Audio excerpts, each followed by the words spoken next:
dapat hangga't maaga mga mima ko, habang wala pa nga tayong 30, inaalagaan na nga natin yung skin natin. Mga sister ko, gumagamit nga ako nitong retinol mga sis.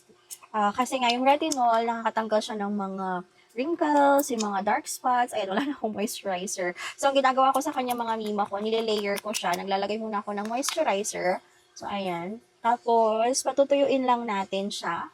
And then, sa mga first timer, baguhan, or ngayon pa lang gagamit ng retinol, hindi siya advisable na everyday. So, ako mga mima ko, nag-start ako ng once a week. So, ganito lang din pala ang paglagay niyan, as in, konti lang. And then, mas lagyan nyo pala yung mga, ayan yung mga dito, yung sa smile line, ba ang tawag dyan. So, ayan, ikalat nyo na siya. So, nag-start ako ng once a week, tapos ginawa ko 2 times a week, 3 times a week, tapos every other day na.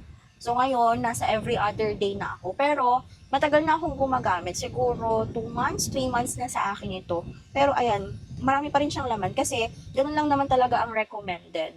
So, hindi nyo pa agad totally makikita. Pero ako, mga mima ko, ay napansin ko na medyo nabawasan na nga yung mga lines dito kasi kung papansin nyo dati talagang yung smile line pa ang tawag dyan. Talagang halatadong halata kasi trentahin na tayo. And then, so ayun, tatutuyuin lang natin siya ulit. Tapos, lalayeran natin siya ng moisturizer. It's a no-no na gumamit ng retinol sa umaga. Talagang hindi siya advisable sa umaga mga sis. So, sa gabi lang siya. And then, for example, hindi kayo kaagad maliligo sa umaga, i-wash nyo siya. Wash nyo yung face nyo with water.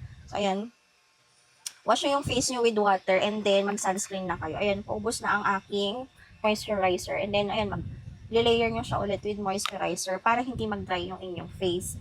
And, sa morning, ayun nga, i-wash nyo lang siya and then maglalagay kayo ng sunscreen. Kung hindi nyo kaagad, di kayo agad maliligo or lalabas kayo ng umaga. So, ako, usually, para ma-wash ko agad yung retinol, naglalagay ako kapag may pasok. So, bukas ay Thursday. So, ayan, maaga ako, hindi na ako maaarawan.